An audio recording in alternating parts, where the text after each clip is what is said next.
Salut! Avant toute chose, dans cette vidéo, je vais lancer une foire aux questions parce que ça m'est régulièrement demandé. N'hésitez pas donc sous cette vidéo à me poser les questions que vous avez tout simplement envie de me poser. Bon, aujourd'hui, j'ai décidé de retester une marque que je déteste, qui est la marque Yves Rocher. Je ne sais pas si vous vous en rappelez, mais cet hiver, j'avais fait une vidéo, je reteste des produits que je déteste, et j'avais dit dans la vidéo que Yves Rocher, en fait, était une marque que je n'aimais pas du tout. Alors là, ça a été la déferlante, mais Laurette, comment t'aimes pas Yves Rocher? Et puis d'abord, pourquoi t'aimes pas Yves Rocher? Et puis ensuite, maintenant, ça fait peut-être des mois que vous êtes nombreuses à me réclamer, en fait, une vidéo sur Yves Rocher. Pour répondre à votre question, pourquoi j'aime pas Yves Rocher, premièrement, il y a une vingtaine d'années, j'avais fait une putain, excusez-moi du terme, mais une putain d'allergie à un produit, c'était impressionnant.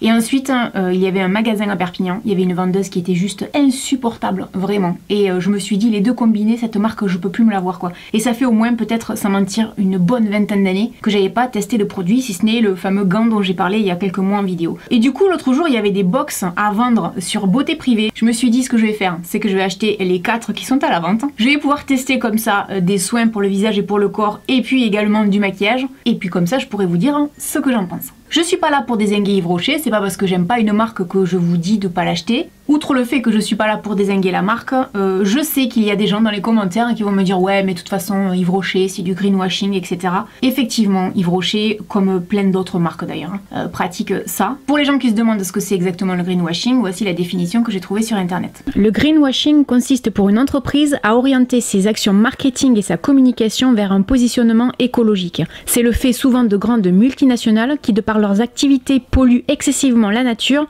et l'environnement. Alors pour redorer leur image de marque, ces entreprises dépensent dans la communication pour blanchir leur image. C'est pourquoi on parle de greenwashing. En ce qui concerne le greenwashing, à partir du moment où on le sait, soit on fait avec et on continue d'acheter la marque et on n'est pas dupe, soit on boycotte. Vous allez voir que les 4 box que j'ai achetées, honnêtement, plus nature que ça et plus verte, genre écolo que ça, on va pas pouvoir faire. Déjà, premièrement, à l'intérieur, il y a des cartes à planter. En fait, le concept est très simple. Il suffit ici de détacher, de planter ça dans la terre, de l'arroser, et au bout de quelques temps, donc là, par exemple, on a une fleur de tournesol qui pousse, là, j'ai des pensées, là, j'ai des feuilles de menthe, etc. Donc c'est vrai que quand même, ça fait très porté sur la nature, quoi. Quand on regarde les box, c'est la même chose, ça fait très nature, avec les feuilles, avec les fleurs, etc. Les packaging, tout est dans les tons de vert, c'est très travaillé. Chacune des box coûte 19,90 €. Une chose que j'aimerais préciser, c'est que j'ai regardé la composition des produits que j'ai testés sur le site de Inky Beauty. Moi, la première, j'ai été très surprise.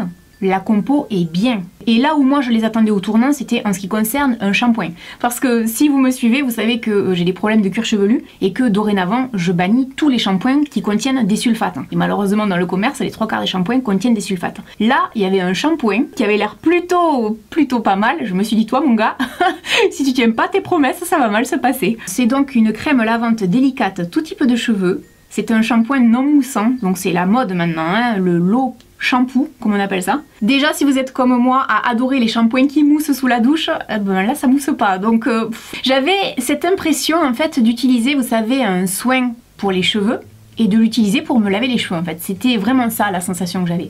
Je me suis lavé les cheveux et tout. J'ai essayé une huile justement dont je vais vous parler dans 2 minutes.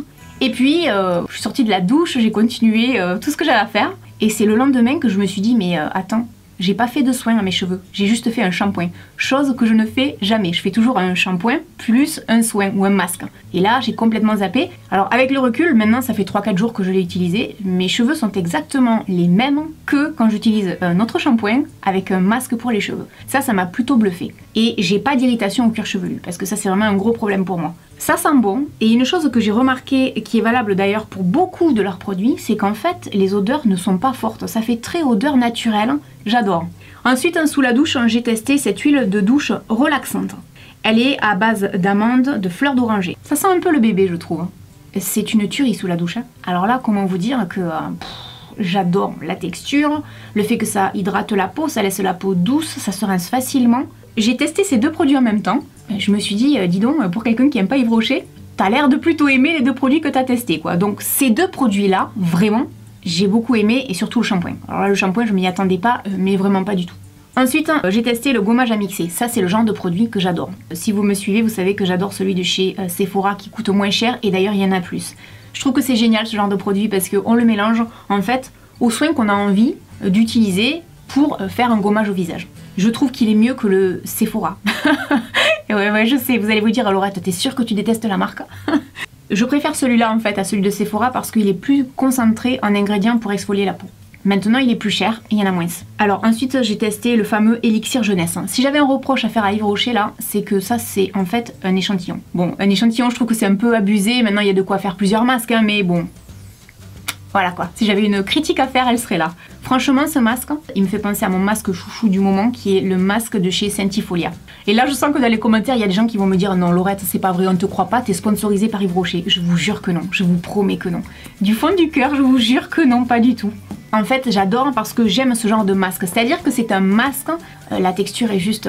douce comme j'aime, et en fait ce qui est agréable c'est que quand on l'a posé, après on attend 10 minutes, un quart d'heure et on enlève le surplus.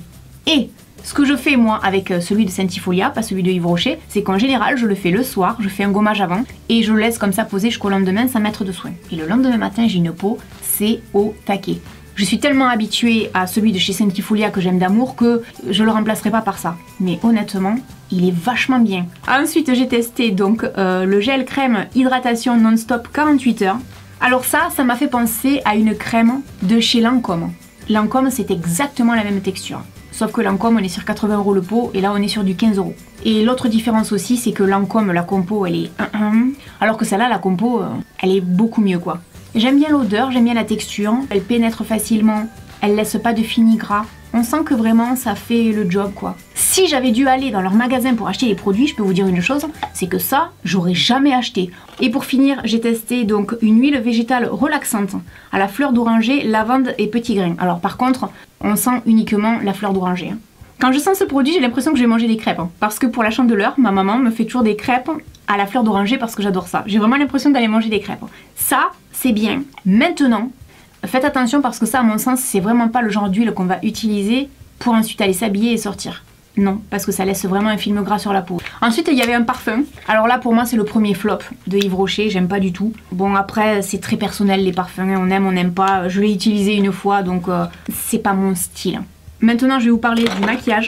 Les pinceaux sont bien. Ce pinceau-là me fait penser au pinceau de chez Avril. Première déception, mais là je pense que quand on achète des box chez eux on doit remplir à mon avis un questionnaire, je sais pas comment ça se passe, j'ai jamais testé, mais là il est bien évident que le fond de teint n'est pas du tout fait pour moi. Donc j'ai pas pu le tester parce qu'en fait j'ai essayé de le mélanger à des fonds de teint beaucoup trop clairs que je possède et ça n'allait pas. Et en plus c'est compliqué je pense de vous parler d'un fond de teint si je mélange à un autre, parce que évidemment les effets je vais pas pouvoir vous en parler. En ce qui concerne le fond de teint, s'il y en a parmi vous qui connaissent, n'hésitez pas à nous dire dans les commentaires ce que vous en pensez, parce que là moi je vais pas pouvoir beaucoup vous aider malheureusement. En ce qui concerne ce crayon Jumbo couleur végétale. En fait, c'est un crayon qui fait fard et liner en même temps. J'ai le même de la marque Avril en bio. C'est pas mal, la couleur est magnifique. Après, moi j'ai le problème avec ce crayon comme j'ai avec tous les autres, c'est que pour moi, si j'en mets en muqueuse, ça tient pas. Vous allez voir qu'en fait, je suis moins emballée dans le maquillage. Ensuite, le mascara. Pour moi, la brosse était intéressante. La brosse est vraiment très bien. Le récil est pas mal. Il est bien pour les cils du haut, par contre les cils du bas, la brosse est beaucoup trop grosse. Après je suis moins emballée par les mascaras, mais bon je suis un peu difficile donc bon. Et pour finir je vais vous parler de deux rouges à lèvres. Alors le premier c'est celui-là, le 154 mat. Le packaging est vraiment très très joli. Bon j'en ai mis un peu n'importe comment, vous m'en voudrez pas. C'était pour le tester. Alors ce que je peux dire c'est qu'il est très très très agréable. Il n'a pas d'odeur particulière. Franchement pour un rouge à lèvres mat il est très onctueux je dirais. Par contre, je trouve pas que la pigmentation soit folle. En ce qui concerne le packaging est plutôt classe. Et ce qui est joli quand on l'ouvre et qu'il est tout neuf, c'est de voir ce R dessus. C'est pas mal. Franchement, c'est pas mal comme rouge à lèvres. J'aime bien. Alors celui-là, il est hyper pigmenté. La couleur est super belle. Waouh! Il s'appelle le Grand Rouge l'Élixir. Le pinceau est très très agréable pour appliquer le rouge à lèvres. Il est canonissime. Ah, c'est une tuerie. Qu'est-ce que j'aime ce rouge à lèvres. Ça, c'est un énorme coup de cœur pour moi. Honnêtement, le maquillage, je sais pas ce que j'achèterais chez eux. Si je devais revenir chez eux pour acheter les produits, ce serait vraiment des soins, des shampoings, etc. Parce que là, par contre, pour moi, oh, il y a des pépites, quoi. Je suis contente d'avoir retesté cette marque et que vous ayez insisté parce que finalement, ça m'a permis de me rendre compte que même si Yves Rocher souffre d'une mauvaise réputation parce qu'il y a des vidéos sur YouTube qui la dézinguent la marque, c'est un truc de malade. Comme je vous dis toujours dans les fuyers ou acheter en fait, dans toutes les marques, il y a du bon et il y a du mauvais. Et Yves Rocher n'échappe pas à cette règle. Je n'ai jamais vu de marque qui commercialise que des mauvais produits, ni même je n'ai jamais vu de marque qui commercialise que des bons produits. Généralement, on a tous des flops dans les marques qu'on aime. Voilà, j'espère que cette vidéo vous aura aidé. N'hésitez pas à me laisser un commentaire. Et puis je vous dis à très bientôt dans une prochaine vidéo. Salut!